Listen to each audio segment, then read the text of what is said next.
اس موقع پر کافی دنوں سے ہمارے محب و حبیب دوست اور رفیق ساتھی اور میرے بہت ہی پیارے دائی جناب مفتی زبیر صاحب مجھے اصرار کر رہے تھے کہ میں اس پروگرام میں شریک ہوں، اور یقیناً میں اللہ کے لاکھ لاکھ شکر ادا کرتا ہوں کہ حالات انتہائی ناسازگار تھے، میری طبیعت بھی ٹھیک نہیں تھی، 3 روز سے مسلسل سارے پروگرام کینسل ہو رہے تھے۔ آج بھی ایک عالمی جل دیوس جو ہے جل دیوس کے موقع پر ایک بڑا پروگرام کا مجھے افتتاح کرنا تھا، لیکن میں حاضر نہیں ہو سکا طبیعت کی خرابی کی وجہ سے۔ مگر اس وقت اللہ کی شکر ہے، اللہ تعالیٰ نے طبیعت ذرا اس حال میں کر دی کہ میں آ کر بیٹھ گیا ہوں، الحمدللہ، اللہ کا شکر، الحمدللہ بیٹھ گیا ہوں۔ اس موقع پر مجھے ایک موضوع دیا گیا تھا، اس موضوع پر میں پہلے بھی کئی دفعہ خطاب کر چکا ہوں۔ میں ذمہ داروں سے معذرت کے ساتھ شعبان کے اس مہینے میں رمضان مبارک جو قرآن مجید کے نزول کا جشن شاہی ہے وہ آ رہا ہے، اس سلسلے میں دل میں یہ بات آئی کہ میں آپ سے اس وقت کچھ گزارشات کروں، اگر اسی موضوع پر بات کرنے کا پھر بھی تقاضا رہے گا جو موضوع اس پر رکھا گیا ہے، تو میں انشاءاللہ دوبارہ کوئی وقت دے کر پھر دوبارہ آپ کی خدمت میں حاضر ہو جاؤں۔ دیکھیے، اللہ تعالیٰ کی وہ نعمتیں جو دن رات آدمی پر اور انسانوں پر بارش کے قطروں سے اور ریت کے ذروں سے زیادہ مسلسل جو ہے برس رہی ہیں، جن کے بارے میں قرآن نے کہا وَإِن تَعُدُّوا نِعْمَتَ اللَّهِ لَا تُحْصُوهَا، اللہ کی نعمتوں کو شمار کرنا چاہو، گننا چاہو تو ان کو گن نہیں سکتے، آپ شمار نہیں کر سکتے۔ ان تمام نعمتوں میں سب سے محتم بالشان، سب سے عظیم المرتبت نعمت عظمیٰ، صدر الصدور نعمت عظمیٰ ہے، نعمت علم قرآن۔ اس کے لیے تو اس کا جو ہے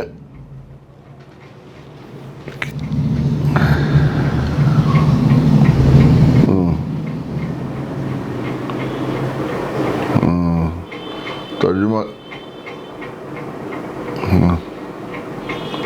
ہاں یہی زیادہ بہتر رہے گا، خلاصہ بتا دیا جائے۔ جی یہ یقیناً لوگوں کو تکلیف تو ہوگی، زبان کی ہے تو بڑا مشکل کام ہے میرے لیے، جی صحیح، لیکن بہتر یہ ہاں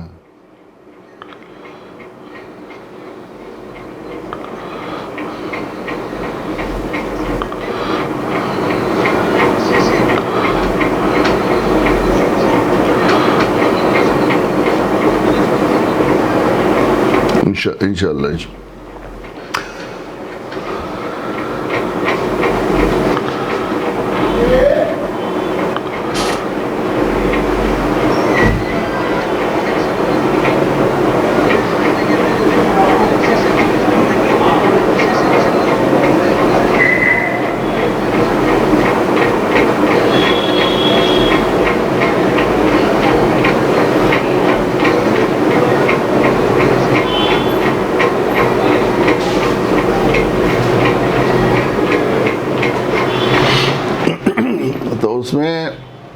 اس کی دلیل یہ ایک سورہ رحمان کی آیتیں ہیں جن کو میں نے پڑھا ہے، الرحمن علم القرآن، اس کی دلیل میں یہ آیت قرآن مجید کی تلاوت کرتا ہوں۔ سورہ رحمان کیا ہے؟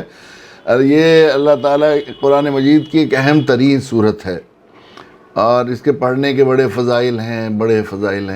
یہ سورت میں اللہ تعالیٰ نے اپنی اہم ترین وہ نعمتیں جن کے بارے میں قرآن کہتا ہے وَإِن تَعُدُّوا نِعْمَتَ اللَّهِ لَا تُحْصُوهَا، اللہ کی نعمتوں کو شمار کرنا چاہو، گننا چاہو تو گن نہیں سکتے۔ ان نعمتوں میں جو صدر الصدور نعمتیں، بڑی نعمتیں ہیں، کے انعامات ہیں، ان کا اللہ تعالیٰ نے قرآن مجید میں کی صورت میں ذکر کیا ہے۔ نعمتوں کا ذکر کرتے جاتے ہیں اور ارشاد فرما جاتے ہیں فَبِأَيِّ آلَاءِ رَبِّكُمَا تُكَذِّبَانِ، فَبِأَيِّ آلَاءِ رَبِّكُمَا تُكَذِّبَانِ۔ ترجمہ یہ ہے جن و انس اللہ کی کس نے نعمت کو جھٹلاؤ گے، اس نعمت کو جھٹلاؤ گے، اس نعمت کی ناشکری کرو گے، اس نعمت کی ناشکری کرو گے۔ جیسے کوئی شفیق ماں اپنے بچوں کو سمجھانے کے لیے کہتی ہے ہماری بات نہیں مانو گے، تم ہماری قدر نہیں کرو گے، تم ہماری بات کی کہ ہم نے تمہارے لیے ہر انتظام کیا، تمہیں نیا کپڑے بنا کر دیے، تمہیں نئی سائیکل خرید کے دی، تمہیں آئس کریم منگا کے دی، تمہیں پکنک میں بھیجا، اس طرح۔ تو اس اللہ تعالیٰ نے جو فہرست بنائی ہے صدر الصدور نعمتوں عظمیٰ کی، اللہ سے زیادہ کوئی نہیں جانتا اپنی نعمتوں کے مقام کو، کہ الا یعلم من خلق وهو اللطیف الخبیر، وہ پیدا کرنے والے ہیں اپنے نعمتوں کا۔ تو اس میں عنوان جو لگایا ہے الرحمن علم القرآن، وہ ایسے مشفق و مہربان، وہ دیالو کرپالو جس نے قرآن سکھایا۔ خلق الانسان، انسان پیدا نہیں ہوگا تو اللہ کی نعمتوں سے کیسے فائدہ اٹھائے گا؟ لیکن تخلیق کی نعمت کو دوسرے نمبر پر ذکر کیا ہے، پہلے نمبر پر اس کو ذکر کیا ہے۔ کوئی بھی فہرست بنائی جاتی ہے تو سب سے پہلے سب سے اہم شخصیت، سب سے اہم ترین چیز کا نام لکھا جاتا ہے۔ ہم جلسے کا دورہ آج کل یہاں چل رہا ہے، بہت جلسوں کے اشتہار دیکھتے ہیں جن میں بہت سے شرکاء، علماء اور شعراء کے نام ہوتے ہیں، فلاں بلبل ہند، فلاں فلاں القاب و آداب کے ساتھ۔ اس میں ایک موٹی جو ہے لائن میں ماتھے پر صدر جلسہ کا نام لکھا ہے، زیر صدارت فدائے ملت، مفکر اسلام، صدیق دورہ، عارف باللہ، فلاں فلاں فلاں۔ جب میں اس قرآن مجید کی سورہ رحمان کو پڑھتا ہوں تو مجھے لگتا ہے کہ اللہ تعالیٰ جب مختلف نعمتوں کا ذکر کر رہے ہیں تو ارشاد فرمائے زیر صدارت صدر الصدور نعمت عظمیٰ علم قرآن۔ حدیث سے بھی اس کی تائید ہوتی ہے۔ امام احمد بن حنبل نے حضرت ابو ہریرہ رضی اللہ تعالیٰ عنہ سے ایک روایت نقل کی ہے کہ اللہ تعالیٰ نے جس شخص کو علم قرآن سے نوازا، وہ کسی دوسرے شخص کو جس کو کوئی دوسری نعمت دی گئی ہو، اس کو بادشاہ بنا دیا، اس کو کوئی راج دے دیا، پارٹ دے دیا، اس کو کوئی جو ہے مال کی خزانے دے دیے، اس کو کوئی اور عہدہ یا کوئی اور دینی نعمت دے دی، اس کو رشک کی نگاہ سے دیکھا، حسرت کی کہ ہمارے پاس تو یہ نہیں۔ تو اللہ کے نبی فرماتے ہیں اس نے اس نعمت عظمیٰ کی توہین کی جو اللہ نے اپنے فضل خاص سے اس کو عطا فرمائی۔ جس کو قرآن کا علم دے دیا، قرآن کا حافظ بنا دیا، قرآن کا معلم بنا دیا، قرآن کا مفسر بنا دیا، وہ کسی دنیا اور دوسری دولت والے کو اگر رشک کی نگاہ سے دیکھتا ہے تو بالکل ایسا ہے جیسے کسی کو سونے کا خزانہ دے دیا، وہ 4 آنے اور 8 آنے والے کو حسرت سے دیکھے کہ ہمارے پاس 4 آنے نہیں ہیں، 8 آنے نہیں۔ سب سے بڑی نعمت علم قرآن ہے۔ اس کی ایک عقلی توجہ بھی ہے کہ انسان کو اللہ تعالیٰ نے جو نعمتیں دی ہیں سب انسان کے فائدے کے لیے پیدا کی ہیں۔ انسان کا مزاج یہ ہے کہ بڑی سے بڑی کوئی نعمت ہو اور اس کے استعمال کا طریقہ، قاعدہ اور ضابطہ وہ جانتا نہیں ہے، اس کے مطابق اس استعمال نہیں کرتا تو وہ نعمت اس کے لیے فائدہ مند، رحمت بننے کے بجائے زحمت بن جاتی ہے۔ ملک کی سب سے قیمتی گاڑی آپ نے کروڑوں روپے میں خریدی اور آپ کو ڈرائیونگ کا ضابطہ، اس کے ڈرائیونگ نہیں آتی ہے اور ڈرائیونگ کے ضابطے اصول سے آپ واقف نہیں ہیں، آپ لے کر چلیں گے تو آپ خود بھی ہلاک ہوں گے، دوسرے لوگوں کو بھی ہلاک کریں گے، اس کی بجائے کہ آپ کو اس کا طریقہ استعمال نہیں ہے۔ تو اللہ تعالیٰ نے جو نعمتیں دی ہیں ہمیں، دنیا اور آخرت کی نعمتیں ساری کی ساری ہماری زندگی میں اور باہر جو چیز وَسَخَّرَ لَكُم مَا فِي السَّمَاوَاتِ وَمَا فِي الْأَرْضِ جَمِيعًا مِّنْهُ، ان تمام مخلوقات کو ہماری خدمت میں لگایا ہے اور اس سے اس پورے نظام سے فائدہ اٹھانے کے ضابطے اور قاعدے کا نام قرآن مجید ہے کہ اس کے سائے میں اگر ہم اس سے استعمال کریں گے تو ہم ہر نعمت سے فائدہ اٹھا سکیں۔ اس لیے اللہ تعالیٰ نے اس نعمت کو صدر الصدور نعمت، اور اس کے ساتھ اللہ کو اتنا زیادہ، اللہ کو اس قرآن مجید کے ساتھ، چونکہ اللہ کا کلام ہے یہ، تو قرآن مجید کے ساتھ ایسا تعلق ہے کہ قرآن مجید کے ساتھ وابستہ ہر چیز کو اللہ تعالیٰ نے معزز بنانے کا فیصلہ کر دیا۔ قرآن کے نزول کے وقت سے ہر چیز اللہ کے نزدیک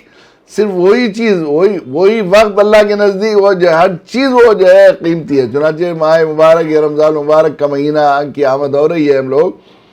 تو اللہ کہ جو ہے یہ صرف جس مہینے میں قرآن مجید نازل ہوا اللہ تعالیٰ نے اس کو جو ہے کیسا بابرکت کہ اس میں اجر و ثواب جو ہے نفلوں کا ثواب 70 فرضوں کے برابر اور فرضوں کا ثواب 70 گنا بڑھا دیا جاتا ہے۔ اس کو شہر عظیم فرمایا، رحمت کا مہینہ، شہر مبارک فرمایا اللہ کے نبی صلی اللہ علیہ وسلم نے۔ یہ عظیم مہینہ ہے، اس میں اللہ تعالیٰ نے قیامت تک اب اپنے بندوں کے لیے اجر و ثواب کی زیادتی اور رحمت عطا اور مغفرت کی بارش کے فیصلے فرما دیے۔ قرآن مجید جس جو ہے رات میں قرآن مجید نازل ہوا اس کو لیلۃ القدر خیر وما ادراک لیلۃ القدر قرار دے دیا، اس کو لیلۃ القدر خیر من الف شہر، 1000 مہینوں سے افضل اس کو قرار دے دیا۔ اس کو قرآن مجید سے جو کسی طرح کی وہ وابستگی ہے، حتیٰ کہ جس صحیفے پر اور جس لکڑی پر یا کسی تختی پر قرآن مجید کی آیت لکھی جائے، وَإِنَّهُ لَقُرْآنٌ كَرِيمٌ فِي كِتَابٍ مَّكْنُونٍ لَا يَمَسُّهُ إِلَّا الْمُطَهَّرُونَ، اس کو پاکیزہ، مقدس اور موقر اور محترم قرار دے دیا گیا۔ اس لیے ان افراد، ان شخصیات کو جو ہے قرآن اللہ کے نبی صلی اللہ علیہ وسلم نے ارشاد فرمایا، سید المحدثین حضرت امام بخاری کی اصل کتاب بعد کتاب اللہ حدیث کی صدر کتاب میں جو ہے یہ حدیث اللہ تعالیٰ نے جمع کروائی اور مرتب کروائی، خیرکم من تعلم القرآن وعلمہ، تم میں سب سے بہتر وہ جو قرآن سیکھے اور سکھائے۔ تو اللہ تعالیٰ نے ہمیں اس دنیا میں بھائیوں، نوجوان دوستوں، دائیوں اور طلباء طالب علوم نبوت، ہمیں اس دنیا میں اللہ تعالیٰ نے مزرعۃ الآخرہ بنا کر اس دنیا میں یہاں بھیجا ہے. یہاں رہنا نہیں ہے بلکہ آخرت کی کمائی کے لیے ہمیں بھیجا ہے. اور ہم سب کو میدان ہمارا جو ہے آخرت کا مسافر بنایا ہے. ہم سب کو، انسان کو بنایا گیا مسافر آخرت بنا کر بھیجا گیا. ہر قدم ہمارا جو اٹھ رہا ہے، حتیٰ کہ جو علاج کے لیے ہم اٹھا رہے ہیں، علاج کے لیے بظاہر آدمی اس بیماری میں کوشش کرتا ہے زیادہ جس میں موت کا خطرہ زیادہ ہوتا ہے، تو موت سے بچنے کی کوشش کر رہا ہے، وہ بھی ہمیں موت کی طرف اور بدلے کے دن کی طرف لے جا رہا ہے. اور ہم سب کو مرنے کے بعد جا کر اللہ کے حضور ان یہاں کی جو نعمتیں ہیں، ایک چھوٹی سے چھوٹی بڑی سے بڑی نعمتوں کا حساب ہوگا یقین. تو حساب جو کیا جائے گا، اللہ کے نبی صلی اللہ علیہ وسلم نے ارشاد فرمایا آدمی کو قدم ہلانے کی اجازت نہیں دی جائے گی، آدمی کو قدم ہلانے کی اجازت دی جائے گی جب تک کہ وہ 4 سوالوں کے جواب نہ دے. ہر آدمی کو اس سے گزرنا ہے. تو ان میں سب سے پہلا سوال، سب سے بڑی نعمت، سب سے بڑی قیمتی نعمت ہے زندگی کی یہ گھڑیاں. ان گھڑیوں کے بارے میں سوال ہوگا. جو نعمتیں، جو انعامات کے سلسلے میں ہم سے سوال کیا جائے گا، ان میں ان عمر ہی ما افنا، اللہ کے نبی صلی اللہ علیہ وسلم نے ارشاد فرمایا کسی عمر کی ان گھڑیوں کے بارے میں سوال ہوگا. یقیناً وقت ایک بہت ہی جو دنیاوی نعمتیں اللہ تعالیٰ نے ہمیں عطا فرمائی ہیں دنیا میں، ان میں وقت بہت قیمتی نعمت ہے. قرآن مجید تو دین و دنیا کی نعمتوں میں سب سے بڑی نعمت ہے، لیکن جو دنیاوی نعمتیں اللہ نے ہمارے فائدے کے لیے اور استعمال کے لیے دی ہیں، اس میں وقت سے بڑی کوئی قیمتی نعمت ہے. قیمتی نعمت بھی کہنا مشکل ہے، یعنی کسی چیز کو قیمت سے خرید لیا جائے تو اسے قیمتی نعمت کہا جاتا ہے. لیکن ایک لمحہ اس زندگی کا ایک پل جو ہم نے گنوا دیا ہے اور اس کا بھاؤ ہم نے نہیں بنایا آخرت کے اعتبار سے، جو ثواب کے کسی طرح ضائع کر دیا، لہو لعب میں، گناہ میں، یا ایسے ہی لایا نہیں اس میں ضائع کر دیا ہے، اس کو ہم اگر واپس لینا چاہیں دنیا اور آخرت کی ساری چیزیں دے کر، تاکہ اپنی جنت دے کر واپس لانا چاہیں تو لا نہیں سکتے. اس لیے سب سے پہلے ان وقت کی گھڑیوں کے سلسلے میں سوال ہوگا، ہم سے سوال ہوگا. تو آدمی ہوش مندی ہے، عقل مند وہ ہے جو آدمی اس وقت کی قدر کرے، اس وقت کی جو ہے قیمت بنا لے. اس وقت کے سلسلے میں حساسیتی کا نام دینداری ہے اور مسلمانی ہے، کہ آدمی جو ہے یہاں دی گئی اس گھڑیوں کو آخرت کے اعتبار سے اجر و ثواب کے بدلے میں جو ہے تبدیل کر لے اور اس کی قیمت بنا لے. حضرت حاجی امداد اللہ صاحب مہاجر مکی رحمۃ اللہ علیہ ہمارے بہت بڑے بزرگوں اور اکابرین میں ان کا شمار ہوتا ہے. وہ فرمایا کرتے تھے کہ تصوف میں نے ایک برف والے سے خریدا، برف والے سے سیکھا، جو جنجانے کے بازار میں آواز لگا رہا تھا کہ میرے بھائیوں میرے حال پر رحم کرو، میرے پاس ایک ایسی چیز ہے جو ہر لمحہ پگھل رہی ہے. اگر اس برف کی قیمت نہیں بنائی تو ضائع چلی جائے گی زندگی کی گھڑیاں بھی. غافل تجھے گھڑیال یہ دیتا ہے منادی، گردوں نے تجھے تیری عمر گھڑی اور گھٹا. ٹک ٹک کے ساتھ، گھڑی کی ٹک ٹک کے ساتھ زندگی کی یہ گھڑیاں گل رہی ہیں، ان کو ہمیں قیمتی بنانا. تو اگر ہمیں قیمتی بنانا ہے اس زندگی کی گھڑیوں کو، تو یقیناً اس سے زیادہ کسی اور چیز کے لیے ہم لوگ اب اس گھڑیوں کی زیادہ سے زیادہ اجر و ثواب حاصل کرنا، اللہ کے نزدیک زیادہ مقبول، محبوب، معزز اور موقر بنانا ہے ہمیں اپنی زندگی کی گھڑیوں کو. تو ہمیں اس کلام الہی اور کلام مقدس کے ساتھ ان گھڑیوں کو اس کی خدمت کے لیے، اور خصوصاً ان کلام مجید کی خدمت کے لیے بھی وہ کام جو اپنے نبی جناب رسول اللہ صلی اللہ علیہ وسلم کا منصبی فریضہ بنایا ہے، اور ہمیں جناب رسول اللہ صلی اللہ علیہ وسلم کی ختم نبوت کے صدقے میں قرآن مجید کو دنیا انسانیت تک پہنچانے کے لیے جو ہمیں خیر امت کا لقب جس کی وجہ سے دیا ہے، تو ہم زندگی کی گھڑیوں کو اس کام سے زیادہ، اس سے زیادہ کسی اور چیز کی میں قیمت نہیں بنا سکتے کہ ہم لوگ اپنے اوقات کو زیادہ سے زیادہ اس کے لیے صرف کریں. اب یہ رمضان مبارک کا مہینہ آ رہا ہے. افسوس یہ ہے کہ ہم لوگ ذاتی عبادتیں اور انفرادی عبادات میں یقیناً کچھ زیادتی کر لیتے ہیں، اور بہت سے لوگ جو عبادت میں عام دنوں میں نہیں ہیں ان دنوں میں عبادت کر دیتے ہیں. لیکن عموماً دعوتی کوششیں اور دینی جد و جہد کے سلسلے میں عموماً اور جو ہے خصوصاً یہ جو دعوت بالقرآن کے سلسلے کی چیزیں ہیں، ان میں اور زیادہ کمی آ جاتی ہے. بجائے زیادتی ہونے کے ہم لوگ یہ کرتے ہیں، اور زیادہ کمی آ جاتی ہے. حالانکہ رمضان مبارک کا جو ہے پورا جشن عطا کا، اور یہ پوری باد بہارا نزول قرآن کا صدقہ ہے، قرآن مجید کا اعزاز ہے، اور قرآن مجید کے نزول کا جشن ہے، جشن شاہی ہے.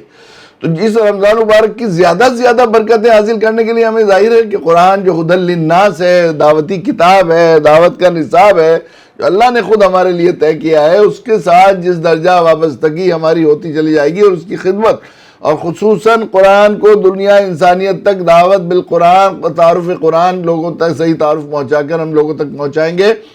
تو اتنا زیادہ اللہ کے نزدیک جو ہے وہ ہمارا یہ وقت مقبول ہوتا چلا جائے گا، اور ہم بھی اللہ کے محبوب مقبول اور رمضان کی زیادہ برکتیں اور اجر و ثواب کمانے والے ہوں گے۔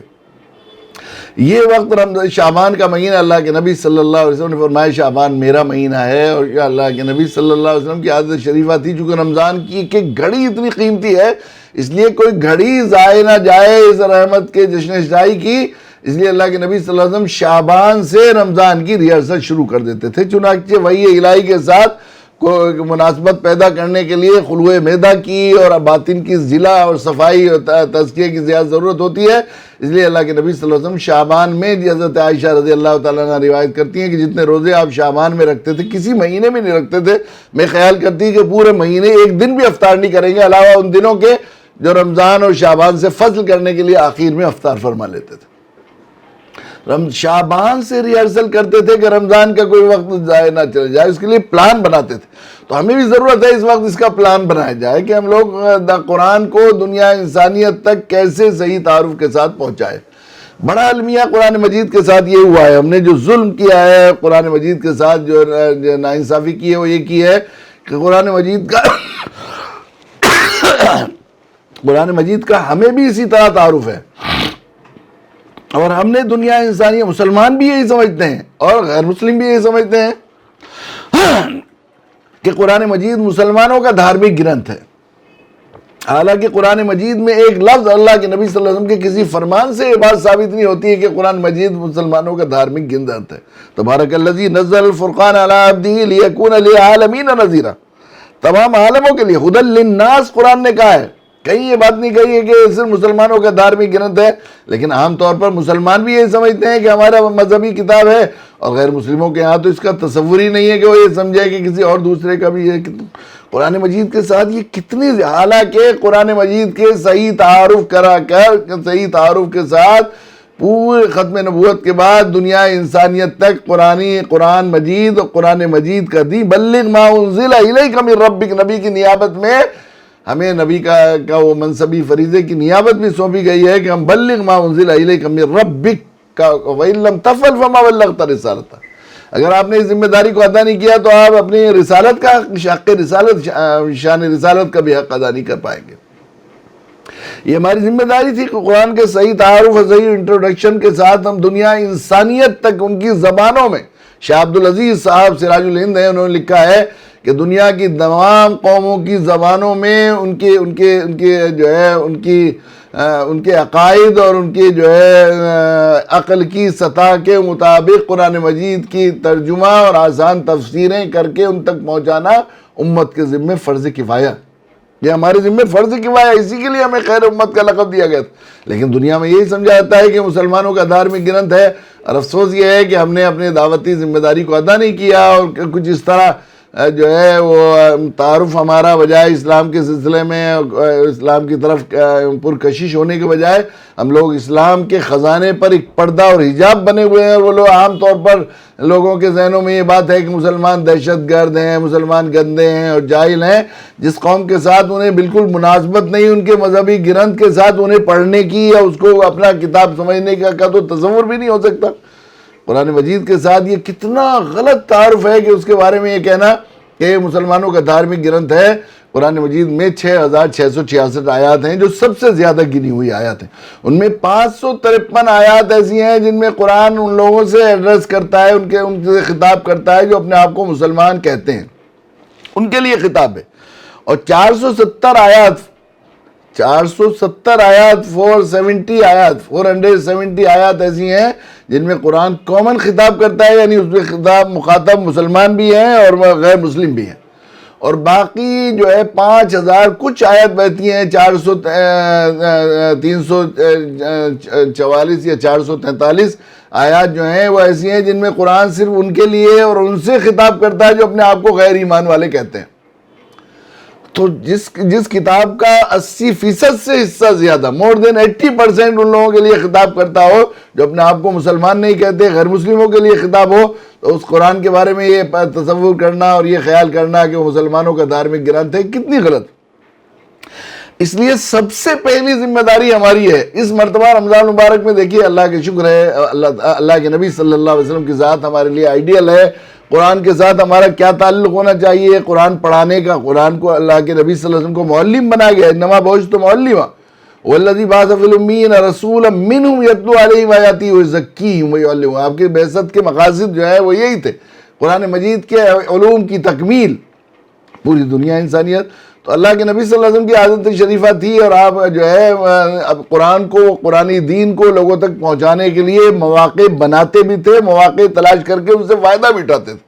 چنانچہ بازاروں میں آپ تشریف لے جاتے، حج کے ایام میں جہاں بھیڑ ہوتی تھی لوگوں کی، وہاں بھی جاتے آپ، حج کے ایام میں لوگوں سے ملتے، وفود آتے، ان کو تلاش کرتے کہ مہمان آتا، مسلسل مدینہ اور مکہ کے بازاروں میں آپ جو ہے مختلف قافلوں اور قبیلوں سے ملتے ہیں، ان تک دین پہنچانے کے مواقع تلاش کرتے۔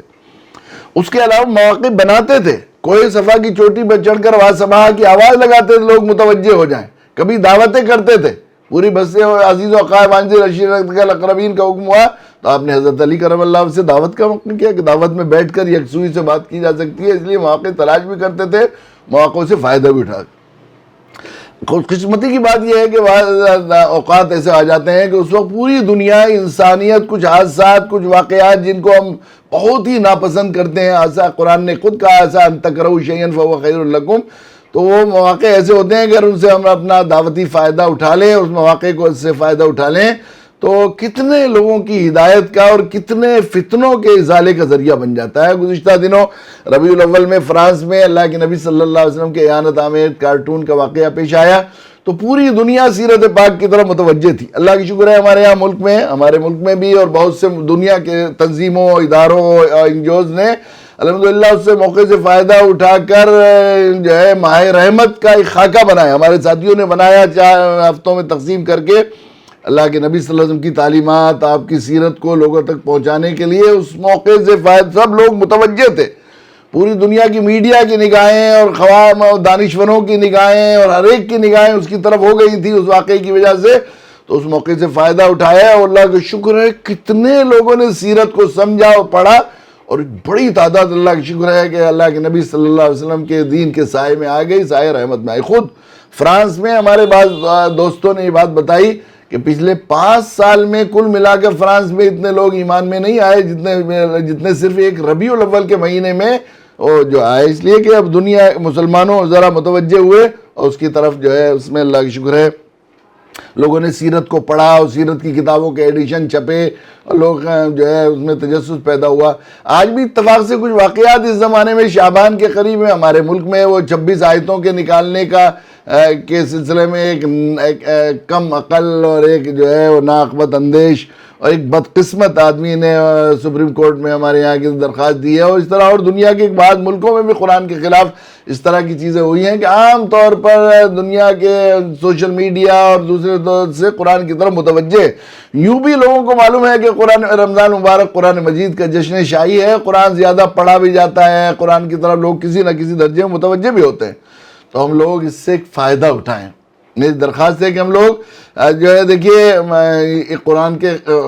کی حیثیت تو آفتاب کہنا بھی کچھ نہیں ہے، آفتاب پر کہتے ہیں دھول ڈالنے سے کچھ نہیں ہوتا، آفتاب کی تو کوئی حیثیت نہیں، وہ اللہ کی مخلوق ہے، اللہ کا کلام ہے، کلام الملوک ہے، تو یہ کلاموں کا ملوک ہے یہ، تو یہ تو ایسی شان والا ہے قرآن مجید، اس کے خلاف کوئی آواز تو شروع سے لگاتے رہے ہیں، لیکن اس کے خلاف احتجاج کرنے اور آواز خلاف جو ہے حرکتیں کرنے والوں کے ساتھ ہم لوگ ریلیاں اور احتجاج کرنے کے بجائے، اس لیے کہ ہمیں داعی بنایا ہے، داعی کی حیثیت طبیب ہے، اور طبیب کا منصب علاج ہوتا ہے نہ کہ احتجاج، تو ہمیں احتجاج سے مسئلہ حل نہیں ہوگا کسی حال میں۔ یہ اندھیرے ہیں، یہ برائیاں ہیں، یہ خرابیاں ہیں جو ہیں، اس کے علاج اور دوا کی ضرورت ہے ہمیں، اور اس کا علاج ہمیں نبی اکرم صلی اللہ علیہ وسلم نے بتایا کہ ہم ایسے موقعوں سے فائدہ اٹھا کر قرآن کی حقیقت اور قرآن کا تعارف لوگوں تک پہنچائیں۔ انشاءاللہ کتنے لوگ قرآنی دین کے سائے میں آ سکتے ہیں، اس کے لیے ہم لوگ کوشش کریں، ہم لوگ جو ہے منصوبہ بند طریقے پر، میری درخواست ہے کہ ہم لوگ ایک خاکہ بنائیں، اور جو ہے منصوبہ بند طریقے پر ہم لوگ شعبان کے مہینے میں خاکہ بنا کر ہفتوں میں تقسیم کر کے عشروں میں تقسیم کر کے قرآن کو لوگوں تک زیادہ زیادہ پہنچانے کا ایک پلان بنائے. اس کے لیے سب سے پہلی ضرورت تو ہم ذہن میں بنا لیں کہ ہم لوگ اس مرتبہ اپنے آپ مسلمانوں میں بھی اور خصوصاً غیر مسلم برادران وطن جو جہاں کہیں کے بھی ہیں وہاں پر ہم لوگ ان کی زبانوں میں جو بھی لائے عمل اپنے اپنے علاقے کے لحاظ سے اس طرح کا ایک خاکہ بنائیں گے کہ ہم لوگ اس غلط فہمی کو 100% ازالہ کر دیں گے کہ قرآن مجید اس کو جو ہے ذہنوں سے نکال دیں گے، صاف کر دیں گے. قرآن مجید صرف مسلمانوں کا دھارمک گرنتھ ہے، بلکہ قرآن مجید ہم سب کے پیدا کرنے والے رحمان و رحیم مالک ساری ماؤں کو معامتہ دینے والے رب کی طرف سے زندگی گزارنے کا بہترین ڈھنگ اور اس کی طرف سے بھیجے گئے آئین اور منشور کا last up to date and complete edition کا نام قرآن مجید ہے، جس کو صحیح تعارف کے ساتھ ختم نبوت کے بعد پوری انسانیت تک پہنچانا ایک مسلمان کا منصبی فریضہ، سب سے پہلا فریضہ ہے. سب سے پہلا فریضہ منصبی فریضہ ہے، جس کے بغیر جس کے کیے بغیر وہ مسلمان کہلائے جانا صحیح نہیں، کہلائے جانے کا حقدار نہیں ہے. اور جس کا ماننا جس طرح کسی امام حرم، کسی عالم، کسی مفتی، کسی قاری اور کسی متقی اور بزرگ اور مرشد کے لیے ضروری ہے، اس طرح کسی پنڈت جی کے لیے، کسی فادر کے لیے اور کسی عیسائی پیشوا کے لیے بھی اتنا ہی ضروری ہے. تو ہم اپنی پوری اس کی کوشش کریں کہ ہم لوگ قرآن مجید کا اس صحیح تعارف لوگوں تک پہنچائیں. جو اس کے لیے قرآن کی آیتوں کا انتخاب کیا جائے، اللہ کے نبی صلی اللہ علیہ وسلم نے جو قرآن کا تعارف کرایا ہے اس کو لوگوں تک پہنچایا جائے، اس کے لیے ایک پیدا کیا جائے. اور ہم لوگ پھر یہ جو قرآن مجید کی جو عظمت ہونی چاہیے، جو اللہ چاہتے ہیں قرآن مجید کی عظمت اور قدردانی کے لیے ہمیں رمضان المبارک کا مہینہ دیا ہے، اس کا استخفاف اور ناقدری کا جو ہمارے یہاں اعانت کا ایک طرح سے معاملہ ہو گیا ہے، ہم لوگ کوشش کریں گے کہ امت مسلمہ میں بھی قرآن اور قرآن والوں کی قدر و منزلت بڑھے، اسی کوشش کریں. اس کے لیے خاکہ بنایا جائے. اس کے سب سے پہلے ظاہر ہے کہ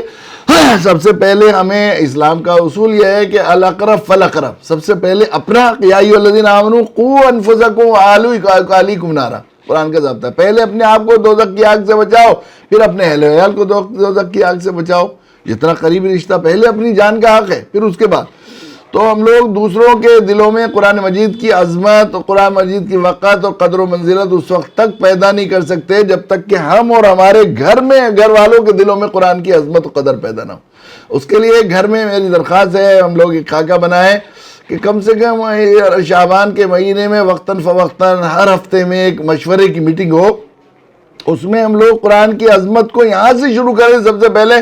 گھر میں رکھے ہوئے قرآن مجید کی شکلوں کو دیکھیں، ان کی حالت کو دیکھیں. جو اور ہمارے یہاں یہ بھی قرآن مجید کی انتہائی ناقدری ہے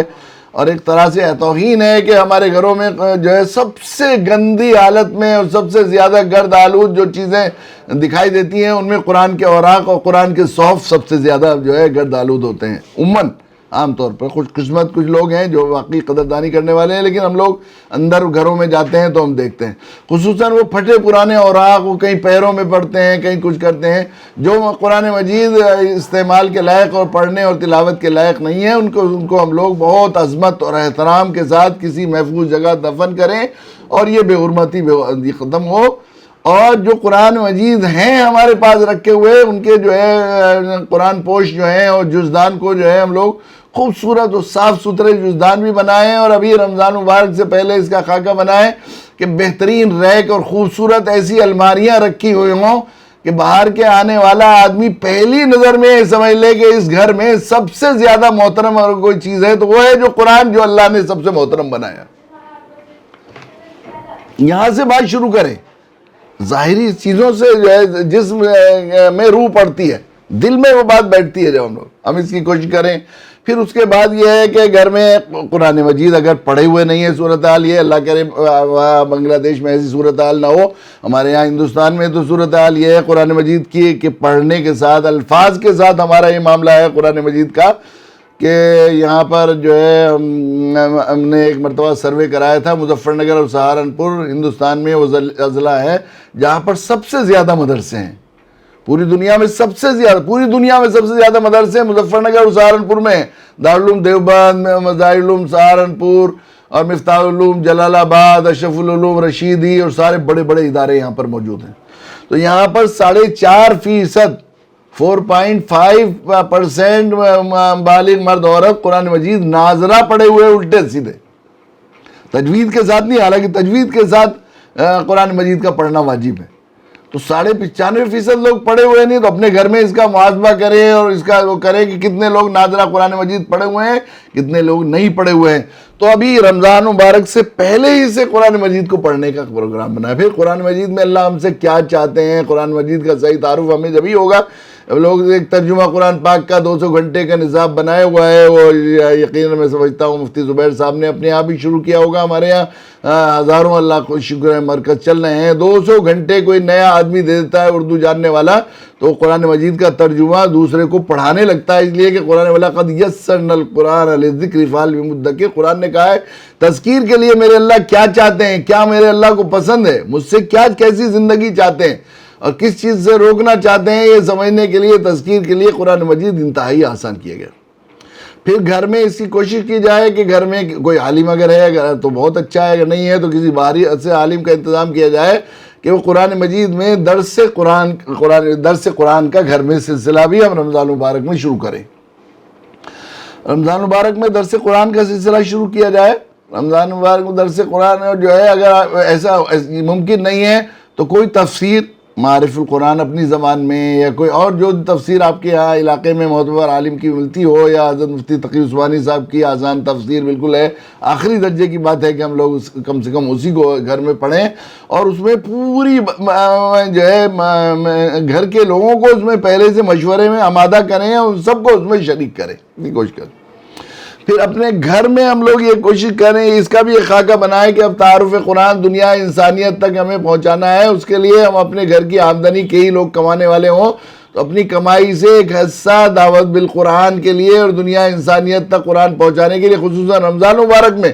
تعلیم قرآن انسانوں تک اور سب تک پہنچانے کے لیے ہم لوگ اس میں سے ایک حصہ جو ہے صرف کریں گے۔ یہ جو ہے گھر میں خاکہ بنایا جائے۔ اس کے لیے ایک یہ بھی کام کرنا ضروری ہے رمضان مبارک کا، کہ گھڑی قیمتی ہے کہ ہم لوگ گھر میں اس کا خاکہ بنائیں، خواتین اور مرد مل کر اس کا جو ہے بنائیں کہ ہم لوگ جو کام رمضان سے پہلے نمٹا سکتے ہیں، رمضان کی عبادت اور دعوت بالقرآن کے لیے رمضان میں اپنے آپ کو فارغ کرنے کے لیے عید کی تیاری وغیرہ ہے، کپڑے بنانے ہیں، افطار اور سحر کا انتظام کرنا ہے، اس کو انشاءاللہ رمضان سے پہلے نمٹا لیں گے، اس کا اہتمام کیا جائے۔ اس کی بھی بڑی ضرورت ہے، چونکہ وہی الہی قرآن مجید سے پورا فائدہ اٹھانے کے لیے ظاہر ہے ایک پاکیزہ ماحول، ایک پاکیزہ جو ہے ضمیر کی ضرورت ہے، جو بغیر عقل حلال کے ناممکن ہے۔ مال حرام کھا کر اگر آدمی نیک بننا چاہے ناممکن ہے، کوئی نیکی کرنا چاہے اللہ کے یہاں قبولیت مقبولیت حاصل کرنا چاہے ہرگز۔ تو اپنی کمائیوں کے سلسلے میں محاسبہ بھی ہونا چاہیے، ایک مومن کی کمائی ہمیشہ حلالی ہونی چاہیے، خدا نہ کرے اگر وہ مشتبہ کمائی ہے یا حلال مال نہیں ہے ہمارے ہاں، تو کم سے کم اس کا انتظام کریں کہ اپنے کسی عزیز سے، کسی دوست سے جو ہے حلال اور طیب جو ہے وہ قرض لے لے، تاکہ کم سے کم رمضان اگر ہم نے اس کی احتیاط کی تو انشاءاللہ اللہ نے چاہیں گا تو رمضان کے بعد بھی اللہ تعالیٰ حرام مال سے اور اکل حرام سے بچنے کی توفیق عطا فرمائیں گے۔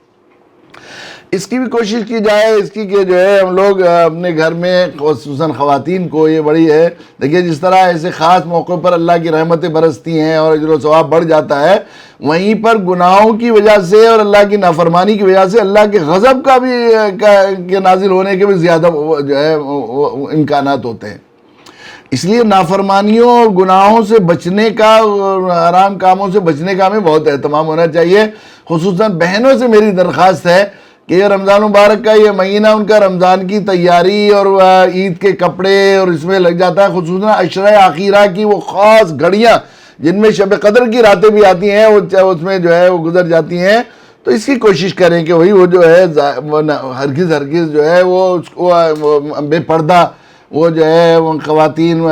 بازاروں میں جاتی ہیں اور بازاروں میں جا کر نامحرم مردوں کے ساتھ رہتی ہیں۔ اللہ کے نبی صلی اللہ علیہ وسلم نے ارشاد فرمایا ہے لعنت ہے، اللہ کی لعنت ہے سطر دکھانے والے پر اور دیکھنے والے پر، اور فرشتوں کی لعنت اور لعنت کرنے والوں کی لعنت۔ تو وہ ایسے وقت میں جب رحمت کے لیے ہوائیں چل رہی ہیں اور اللہ کی عطا کی باتیں باہری ہے کتنی بدقسمتی کی بات ہے اور کتنے جو ہے افسوس کی بات ہے کہ اس وقت ہم لوگ، ہماری بہنیں وہ لعنت میں گرفتار ہوتی ہیں، خصوصاً رمضان کی آخری راتیں جو ہیں وہ عید کی تیاری میں بازاروں میں گزرتی ہیں، جہاں پر بالکل اللہ سب سے بری جگہ ہے بازار، وہاں پر ہماری بہنوں کے وقت گزرتے ہیں۔ اس سے جو ہے اس کے لیے اس کا انتظام کیا جائے۔ اس کے بعد مسجد اور محلے میں ایک مشورہ کیا جائے اس دوران، اور ہفتے میں کم سے کم مسجد میں، اور اسی کوشش کی جائے کہ مشورہ کر کے محلے کے معزز لوگوں کو اور جو ذرا مختصر قسم کے لوگ ہیں ان کو جمع کیا جائے، اور ان کو جمع کرنے کے بعد قرآن مجید کا صحیح تعارف اور قرآن مجید کا پیغام دنیا انسانیت تک پہنچانے کا ایک خاکہ بنایا جائے۔ اس کے لیے مسجد میں بھی جو گھر کی چیزیں بتائی ہیں، جو مسجد کا بھی خیال کرے، مسجد میں رکھے ہوئے قرآن مجید کے جزدانوں کو تبدیل کیا جائے یا ان کو دھو کر ان کو سلیقے سے رکھا جائے، اور جو میلے اور گرد ہیں ان کی صفائی کی جائے، جو الماریاں گندی ہیں اگر بدلی جا سکتی ہیں، اور خوبصورت الماریاں اور ذرا اچھی الماریاں جن میں رکھے ہوئے قرآن مجید اچھے لگیں، اور آ کر مسجد میں داخل ہونے والے کو یہ احساس ہو کہ مسجد کے نمازیوں کے دلوں میں قرآن کی عظمت ہے، اور یہاں پر قرآن ایک محترم چیز ہے، دیکھنے سے پتہ لگنا چاہیے، اس کا بھی لحاظ کیا جائے۔ پھر مسجد میں مکاتب قرآنی کا سلسلہ شروع کیا جائے، مساجد اگر نہیں ہوتا ہے تو مکاتب قرآنی کا بھی سلسلہ بھی شروع کیا جائے، اور ترجمہ قرآن کی کلاسز کا بھی، اور درس قرآن اگر امام صاحب کر سکتے ہیں اور سبحان اللہ نہ ہو تو کسی عالم دین کو باقاعدہ ان سے درخواست کر کے ان کی کچھ حق خدمت پیش کر کے درس قرآن کا سلسلہ رمضان المبارک میں شروع کیا جائے۔ اس کے ساتھ ساتھ غیر مسلموں میں قرآن مجید کو پہنچانے کے لیے سوشل میڈیا سے جتنا زیادہ فائدہ اٹھایا جا سکتا ہو، قرآنی تعلیمات کے سلسلے میں ایسے مقامات پر جہاں بہت سے لوگ سامنے جاتے ہوں، وہاں پر اپنی بستیوں میں طے کیا جائے کم سے کم ایک محلے کے اندر 10 ہولڈنگ ایک قرآنی تعلیمات پر مشتمل لگائے جائیں، جو مسلسل لوگوں کے سامنے پڑے رہے، ایسی جگہ جہاں قرآن کے ان کی بے ادبی بھی نہ ہو اور زیادہ لوگوں کو پڑھا جائے، اس کا ایک خاکہ بنایا جائے۔ اس کے علاوہ ہر مسجد کے باہر ایک اسکرین بھی ایسی لگائی جائے جہاں پر قرآن کی تعلیمات، خصوصاً یا ایھا الانسان وغیرہ کی جو آیتیں ہیں جو انسانوں کے لیے ہیں، اگر غیر مسلم جہاں پر رہتے ہوں یا جن محلے کے اندر غیر مسلم ہوں وہاں اگر مسجدیں ہوں تو قرآنی پروچن کے نام سے مائک لگا کر ایسے دعوتی ذہن رکھنے والے لوگوں کو کیا جائے۔ پھر قرآنی تعلیمات کی عملی شکل میں انسانیت کے لیے کیا خدمات ہیں، زکوٰۃ اور خیرات اور صدقات کا کیا ہے، والدین اور عزیز و اقربا محلوں کے کیا حقوق ہیں، قرآن مجید میں ذکر کیے گئے ہیں، ان کے لیے۔ پھر قرآن مجید کے تعارف میں جو غیر مسلموں کی کتابیں ہیں، پمفلیٹس ہیں، ان کو ترجمہ بھی کیا جائے اور اپنی زبانوں میں، اور اس کو زیادہ سے زیادہ لوگوں تک پہنچانے کی کوشش کی جائے۔ اور جو ہے روزہ افطار پارٹیوں میں غیر مسلموں کو بلایا جائے۔ یقیناً جو ہے بنگلہ دیش میں بھی ایسے بہت سی جگہ ہے جہاں پر غیر مسلموں کی تعداد کثرت سے پائی جاتی ہے، تو وہاں ایک خاصی تعداد میں وہ لوگ ہیں، تو افطار پاؤ مسجدوں میں اگر مسجد پریچے کا پروگرام، عید ملن کا پروگرام، کسی طرح کا بھی ہم لوگ اپنی مسجدوں کو 100% مسجد، ظاہر ہے کہ ہمارے لیے یہ بات بنیادی اور اصولی ہے کہ اللہ کے نزدیک صرف وہی اللہ کے ہاں وہ عمل قابل قبول ہے اور وہ چیز اللہ کے نزدیک محبوب ہے جو جناب رسول اللہ صلی اللہ علیہ وسلم کی اتباع و پیروی میں انجام دی جائے گی۔ مسجدوں کی حیثیت کنٹرول روم کی ہے، تو اس پورے سسٹم کو مرتکز کیا اللہ کے نبی صلی اللہ علیہ وسلم کی مسجد سے۔ ہماری مسجدیں انفرادی عبادت خانے بن گئے، اللہ کے نبی صلی اللہ علیہ وسلم کی مسجد جو تھی وہ عالم اسلام کا ایک دعوتی مرکز تھا، پورے عالم میں جو ہے اسلام وہیں سے پھیلا ہے۔ وہاں پر یہاں غیر مسلم بڑی تعداد میں کسی بھی طرح رہتے تھے۔ ڈاکٹر محمود غازی سیرت کے نام پر محققین میں شمار ہوتا ہے، انہوں نے لکھا ہے کہ میں بہت دن تک سیرت پاک پڑھتا رہا، پڑھنے کے دوران بہت دن تک رک کر اس چیز کو تلاش کرتا رہا کہ اللہ کے نبی صلی اللہ علیہ وسلم کی حیات میں مسجد نبوی میں خاص طور سے مفتی زبیر صاحب سے اس سلسلے میں توجہ کی درخواست کروں گا کہ ضرور اس نقطے کو ضرور سمجھیں کہ ڈاکٹر محمود غازی نے یہ بات لکھی ہے معادلات سیرت میں کہ میں سیرت پاک میں کے مطالعے کے دوران بہت دنوں تک رک کر میں اس کی طرف متوجہ رہا اور غور کرتا رہا کہ مسجد نبوی میں مجھے کوئی ایک لمحہ ایسا مل جائے اللہ کے نبی کی حیات میں جب کوئی غیر مسلم مسجد نبوی میں موجود نہ ہو، یا مہمان کی شکل میں، یا وفد کی شکل میں، یا قیدی کی شکل میں، یا ضرورت مند کی شکل میں، یا اپنے مسئلے کی شکل میں، یا کسی جو ہے ملزم کی شکل میں۔ چونکہ عدالت بھی وہی تھی، مہمان خانہ وہی تھا، وہی فوجی تربیت گاہ تھی، وہی پارلیمنٹ تھی، سب سارے مسائل کے لیے وہی ہونا پڑتا تھا۔ تو لکھا کہ مجھے ایک لمحہ بھی ایسا نہیں ملا جب غیر مسلم مسجد نبوی میں موجود نہ ہو۔ اور ہمارے یہاں صورتحال یہ ہے کہ پوری زندگیاں ہماری گزر جاتی ہیں، کوئی غیر مسلم مسجد میں داخل نہیں ہو پاتا، بلکہ اگر اسلام قبول بھی کر لے کوئی مسلمان بیچارہ نیا، اور وہ ذرا مضبوط کسی نمازی کے ساتھ مسجد میں نہیں آ سکا، تو وہ مسجد کے نماز پڑھنے کے فضیلت سے محروم ہی رہتا ہے، اسے گھر ہی میں نماز پڑھنی پڑتی ہے، ورنہ فتنہ برپا ہو جائے گا۔ پھر میں بہت دن تک تلاش کرتا رہا کہ مسجد نبوی میں داخل ہونے والے لوگوں میں کوئی شخص ایسا مل جائے جس کو ہدایت نہ ہوئی ہو، تو ایسا بھی کوئی نہیں ملا۔ قیدی ثمامہ ابن اسال جیسا آخری درجے کا دشمن اسلام 3 دن تک قید ستون سے بندھا رہا مسجد نبوی میں، لیکن مسجد نبوی کا ماحول اتنا رحمت بھرا تھا کہ اس کو دیکھ کر، اللہ کے نبی صلی اللہ علیہ وسلم کی رحمت بھری شہادات کو دیکھ کر اسے اسلام قبول کیے بغیر چارہ نہیں ہوا۔ وہ 3 دن قید کے بعد اس کا حال یہ ہوا کہ وہ مدینہ، وہ اسلام اور وہ نبی جو اس کے لیے مقبول ترین چیزیں تھیں، وہ محبوب ترین چیزیں بن گئی۔ ہمیں بھی اپنی مسجدوں کو اس کا بنانا چاہیے، اور اس کی کوشش کرنے کی ضرورت ہے کہ ہم مسجدوں کو مسجد نبوی کے طرز پر لائیں۔ یقیناً اس لیے کہ جب تک مسجدوں کا رنگ مسجد نبوی کی طرح نہیں ہوگا، امت مسلمہ اس دعوتی منصب پر فائز ہی نہیں ہو سکتی، اس لیے اس کی بڑی ضرورت ہے۔ تو ہم لوگ رمضان مبارک کے اس مہینے کو اس کی کوشش کریں، پھر وہ جو ہے اس کی بھی کوشش کی جائے کہ رمضان کی بے حرمتی کے سلسلے میں، پہلے ہمارے بچپن میں ہم دیکھتے تھے کوئی آخری درجے میں بیمار بے روزے دار ہے، یا کوئی بھی جری سے جری آدمی کھلے عام اس طرح پر جو ہے وہ بازاروں میں کھاتا پیتا یا بیڑی پیتے سگریٹ پیتے نہیں رہتا۔ اب ایسا حال ہو گیا ہے کہ مسلم محلوں میں بھی عام بے پردگی عورتوں کی تو ہوتی ہے، اس کے علاوہ کھلے عام کھلے مہار ہوٹل کھلتے ہیں۔ ظاہر ہے اس طرح رمضان کی بے حرمتی ہوگی، اور شاعر اللہ، رمضان شاعر اللہ میں ہے تو اس کی بے حرمتی ہوگی، تو وہ رحمت نزول کے ہو جائے، آخری درجے میں غضب کے ہم لوگ حقدار ہوں گے۔ تو ایک کمیٹی ایسی بھی بنائی جائے جس میں معزز لوگ اور بااثر لوگ ہوں، اور اس میں کچھ جری ایسے لوگوں کو بھی اس میں شامل کیا جائے جو کسی ضرورت کے وقت دھمکا بھی سکیں، تو ہوٹلوں والے اور چائے والوں اور ان سے اس بات کی درخواست کی جائے کہ وہ کم سے کم رمضان مبارک بھر جو ہے وہ اپنے ہوٹلوں کو دنوں میں اس طرح کھلے مہار ہونا کریں۔ بہت مجبوری ہے،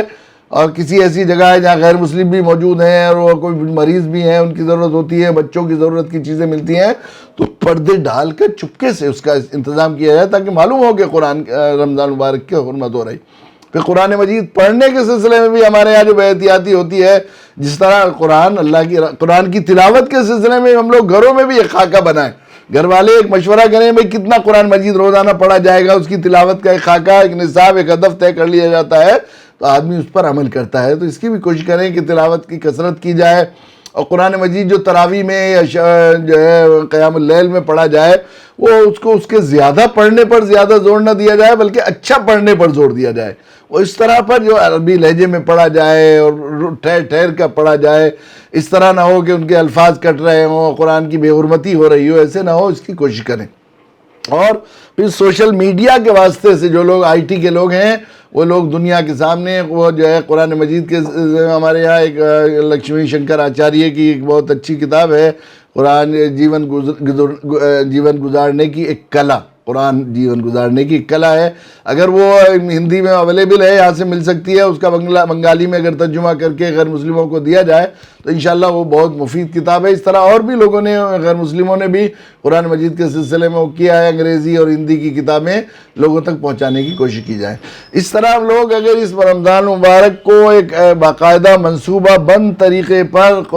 اس وقت لوگ متوجہ ہیں، اس سے فائدہ ہم نے اٹھا لیا، تو انشاءاللہ جو ہے رمضان مبارک میں اتنے لوگوں کی ہدایت کا ذریعہ ہماری یہ کوششیں بن سکتی ہیں جو سالوں سال میں اتنے لوگوں کی ہدایت کا ذریعہ۔ اور جب ہم لوگوں کی ہدایت کا ذریعہ بنیں گے اور قرآن لوگوں تک پہنچانے کا ذریعہ بنیں گے، تو یقیناً ہم کو رمضان مبارک کی سب سے زیادہ قدر کرنے والے بنیں گے۔ میں امید کرتا ہوں کہ ہم لوگ جو ہے دعوت بالقرآن کے اس مشن کے لیے اور عظمت قرآن اور تعارف قرآن کا اس مہینے کو ماہ منائیں گے۔ ہمارے یہاں ارمغان میں ابھی ایک مضمون آ رہا ہے اس سلسلے میں باقاعدہ تحریری شکل میں، ہمارے کچھ دوستوں نے اور بھی 1-2 خاکے بنائے ہیں، وہ ابھی آپ کے یہاں آ سکتے ہیں، اور اپنے ماحول کے اعتبار سے وہاں بھی بنگلہ دیش میں اس کا ترجمہ کر کے اپنے لحاظ سے کچھ تبدیلی کر کے اس کے خاکے بنائے جائیں اور سوشل میڈیا پر اس کے وائرل کیا جائے اور اس پر آمادہ کیا جائے کہ لوگ اس میں زیادہ سے زیادہ اس سے فائدہ اٹھائیں اور اس کا حصہ بنیں۔ اللہ تعالیٰ آپ کو خوب علم نافع سے مالا مال فرمائے، اور اللہ تعالیٰ 100% جناب صحابہ کرام رضی اللہ تعالیٰ عنہم اجمعین کے طرز پر جن کو معیار حق بنایا، قرآن کے شاگردوں میں فَإِنْ آمَنُوا بِمِثْلِ مَا آمَنْتُمْ بِهِ فَقَدِ اهْتَدَوْا فرمایا، تم ان کی طرح ایمان لاؤ گے تو ہدایت یاب ہوگے۔ وہ قرآن مجید وہ کیسے پڑھتے تھے؟ 10 آیتیں قرآن مجید کی پڑھتے تھے جب تک دوسری آیتیں نہیں پڑھتے جب تک کہ وہ پہلی 10 پر عمل نہیں ہوتا تھا۔ تو جیسے جیسے قرآن پڑھتے جاتے تھے قرآن بنتے جاتے تھے اپنے نبی کی اتباع میں۔ کہ حضرت عائشہ رضی اللہ تعالیٰ عنہ سے پوچھا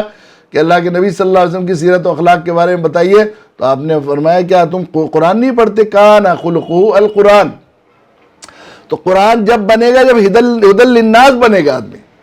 اور جب تک ہم قرآن بننے کی کوشش نہیں کریں گے ہم لوگ قرآن کے قدردان نہیں ہوں گے، اور قرآن کے قدردان نہیں ہوں گے تو ہم رمضان کے بھی قدردان نہیں ہو سکتے۔ اس لیے ابھی سے ہم خاکہ بنائیں اس کا، اور اس کو ایک بہت منصوبہ بند طریقے پر ایک مہم بنا کر کوشش کریں کہ ہم ہماری اس کوشش کو صرف یہی نہیں صرف بنگلہ دیش بلکہ پوری دنیا میں اس کے اثرات مرتب ہوں۔ اللہ تعالیٰ ہمیں شعبان کا مہینہ جو رمضان کی تیاری کے لیے دیا ہے، اللہ تعالیٰ ہمیں ابھی سے تیاری کی توفیق نصیب فرمائے، اور آپ کے اس درس کو بے حد قبول بھی فرمائے اپنی بارگاہ میں۔ وآخر دعوانا الحمدللہ رب العالمین۔